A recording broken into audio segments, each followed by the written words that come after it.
bonsoir à tous. J'aimerais remercier Henri Bava, le président de la Fédération française du paysage, nos lauréats que nous présenterons tout à l'heure. Plus fort. Et l'ensemble de nos invités qui ont bien voulu nous rejoindre. Ah, c'est mieux comme ça. À l'occasion de cette remise des prix, dans ce magnifique lieu du carreau du Temple,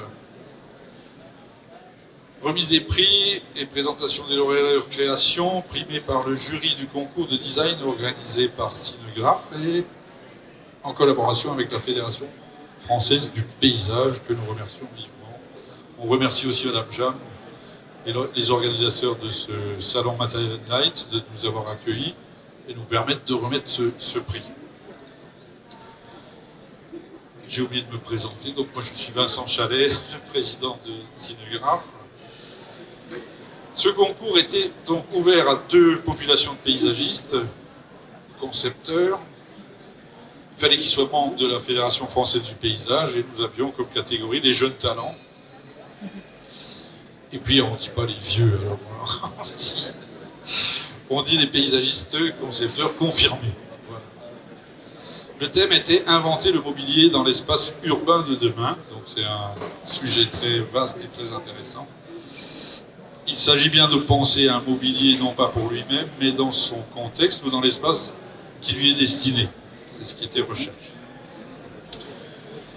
La création d'un objet design, comme peut l'être un canapé d'intérieur qui ne tient pas compte de son contexte d'installation, n'est donc pas au plus suffisant, on va dire, pour assurer une pertinence dans un aménagement urbain pour un mobilier urbain. C'est pour ça qu'on a souhaité avoir l'œil du paysagiste concepteur, ajouté de son talent de designer, pour créer un mobilier évident au service de futurs aménagements ou de projets.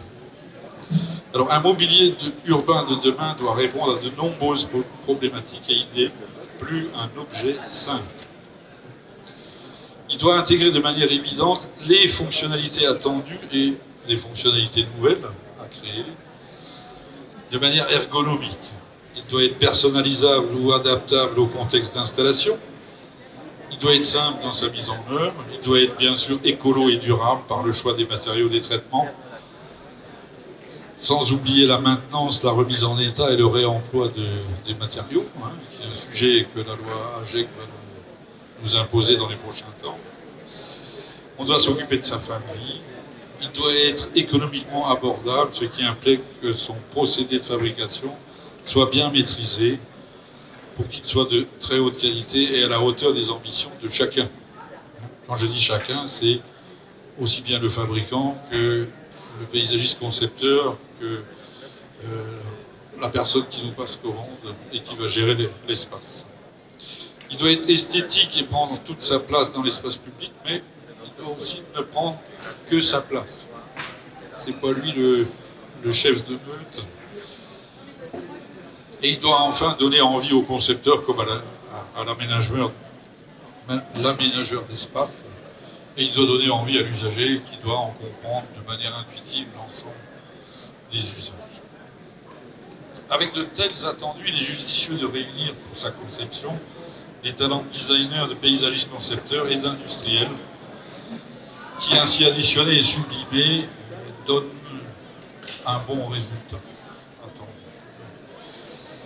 Parmi les grandes réalisations que nous avons pu faire, Cinegraph, et qui ont été le fruit de cette collaboration à 3, on peut citer le mobilier urbain innovant des Jeux Olympiques de 2024, qui était un concours que nous avons gagné avec la collaboration de Clément Villemain, paysagiste concepteur, qui était avec nous hier, et Alexandre Moronoz, qui se promène dans le salon actuellement, qui est designer.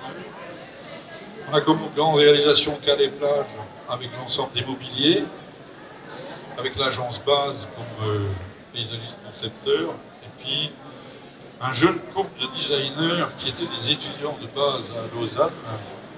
Je sais que Henri nous donne des cours aussi, qui lui avait montré, peut-être pas à Lausanne, mais il en a eu donné à Lausanne et Et en Allemagne, à Karlsruhe, il y a un jeune couple de designers qui se sont mariés.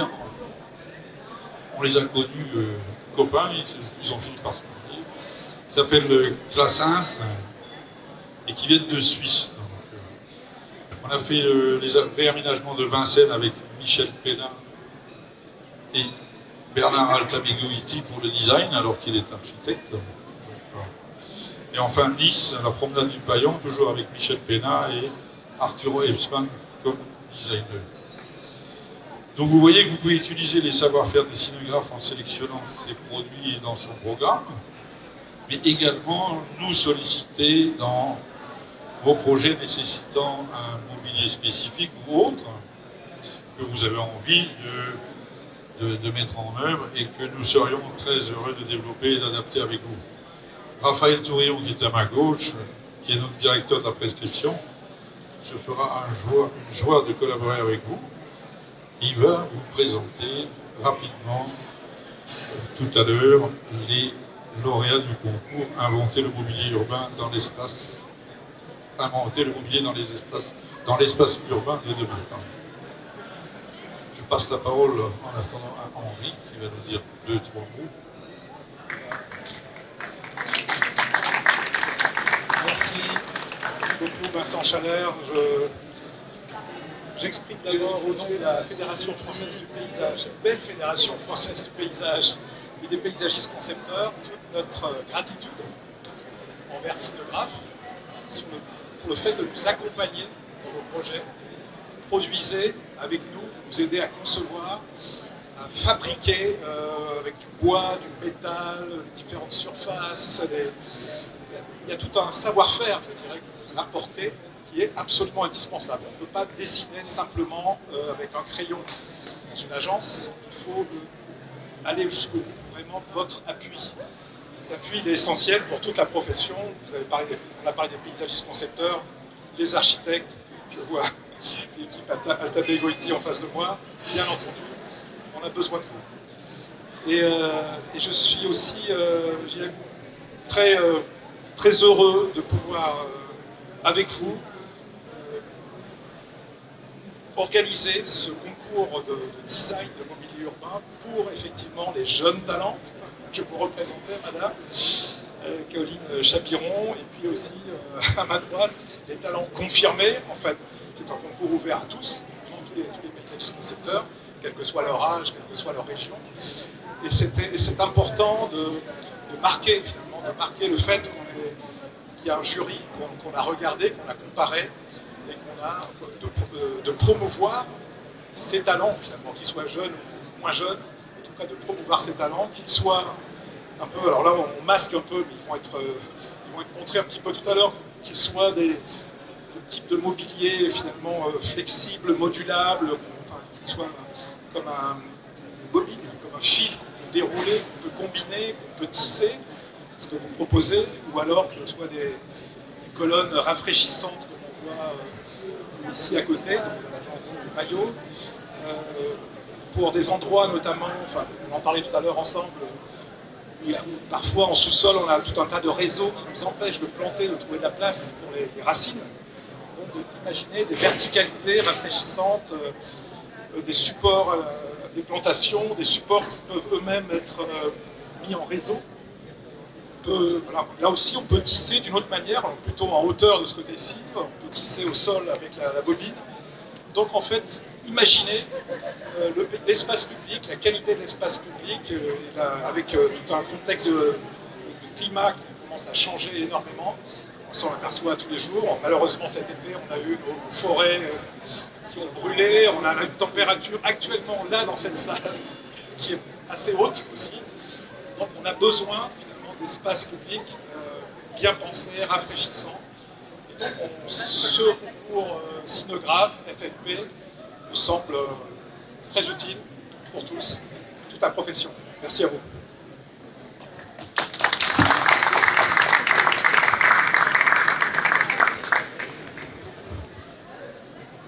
Donc c'est à mon tour. C'est surtout celle et ceux des candidats qui sont là présents. Donc moi je suis Raphaël Tourillon, je œuvre chez Cinographe depuis une bonne vingtaine d'années. Et j'ai la joie et le plaisir de m'occuper de la prescription et à ce titre de ce concours commun, conjoint avec la FFP. Et je dois dire qu'il y a eu des dossiers qui nous ont été remis et que la qualité des objets qui ont été présentés à ce musée nous a vraiment motivés pour pouvoir continuer dans les prochaines années. Donc on peut déjà vous annoncer qu'on est candidat à la continuité. En premier lieu, on va parler des jeunes d'abord de Colline Chapiron qui est à ma droite. Donc Colline qui est originaire de l'Île-de-France, j'ai vu qu'elle est née à Clamart, mais elle s'est baladée dans le paysage. Hein. Donc de Clamart, elle est allée faire une école à Lyon et puis une école de paysage à Marseille par la suite. Et puis là, elle a l'ambition, c'est déjà fait, de rejoindre la Réunion pour la suite des événements, un bout de carrière à la Réunion. On va nous expliquer peut-être pourquoi tout à l'heure. Et on va se permettre de lui faire raconter la jeunesse de son objet que vous découvrez dans vos années. Donc il est déjà un peu long, c'est pour ça qu'on est obligé de s'écarter fortement. Et bien voilà, Colline, qu'est-ce que c'est donc que cette bobine? Alors tout d'abord, merci à la FFP Cinographe pour cette formidable opportunité. Donc la bobine, c'est un mobilier qui d'apparence est simple, mais qui a pour vocation de multiplier divers usages et aussi du coup d'accueillir différentes générations. Donc c'est un mobilier qui permet de s'asseoir, mais aussi qui permet d'ouvrir à l'imagination, notamment en devenant comme une aire de jeu. Et pour prendre un exemple simple, si le mobilier était placé par exemple à côté d'un groupe scolaire, ça pourrait être le lieu aussi d'assises pour les parents et aussi le lieu de jeu à la suite de la sortie scolaire pour les enfants. Donc c'est un mobilier qui a été conçu pour avoir une multiplicité d'usages, pour accueillir le plus de personnes possible, mais aussi pour se fondre le plus possible dans la ville, dans un urbain qui aujourd'hui est très dense. C'était important pour moi d'avoir un design fin et aussi un design qui permet d'être couplé. Donc ce mobilier, comme vous pouvez le voir sur le panneau A0, c'est un mobilier qui, quand il est couplé, peut aussi s'ancrer dans des espaces type des parcs et jardins et devenir des aires de jeu encore plus immenses pour les enfants. Et donc pour conclure, ma volonté c'était à la fois d'allier un design fin, quelque chose qui se veut respectueux de l'environnement, avec du bois d'origine française et aussi une méthode de conception qui permet un entretien facile avec un système de fixation des planches qui permettent de les enlever et de les changer très facilement. Quelque chose qui est pour moi très important dans la ville de demain, c'est de moins construire neuf, mais de pouvoir interchanger et de pouvoir faire varier l'immobilier le plus possible. Merci. Merci Colline. Effectivement, le résultat est bluffant. On sent bien toutes ces entités, ces différences, ces particularités, ces avantages de cette assise, on va nommer banc, notre métier de base, banc, mais qui est quand même déjà plus que banc. Et donc il y a ces dimensions sociales et environnementales, et c'est quand même ça le métier de demain. On a un autre objet sur ce stand, c'est celui de Vincent Maillot, qui s'est appuyé sur la richesse de cette collaboration avec l'agence Maillot tout ça.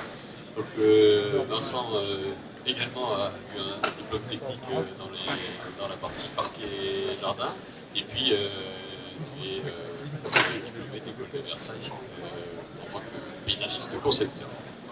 Aujourd'hui, on présente un élément qui est très différent de l'assise. On vient de parler de rafraîchissement dans la ville et on est plutôt dans la verticalité.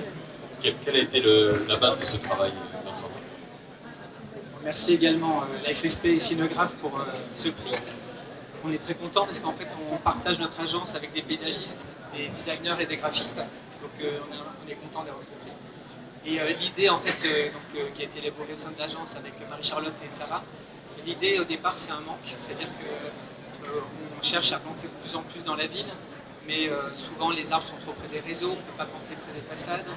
Et donc il nous manquait un élément finalement pour planter et chercher un peu de hauteur. Donc on a imaginé cette structure. Alors là, elle est présentée dans un bac, mais elle est en pleine terre, bien sûr. L'idée, c'est d'être connecté à la pleine terre et d'avoir pas d'arrosage, en fait. Sachant que les plantes grimpantes, c'est une des plantes les plus résistantes à la sécheresse. Donc c'est l'idée d'aller chercher de la hauteur, mais sans toucher la façade, parce qu'on n'a pas toujours l'autorisation des habitants.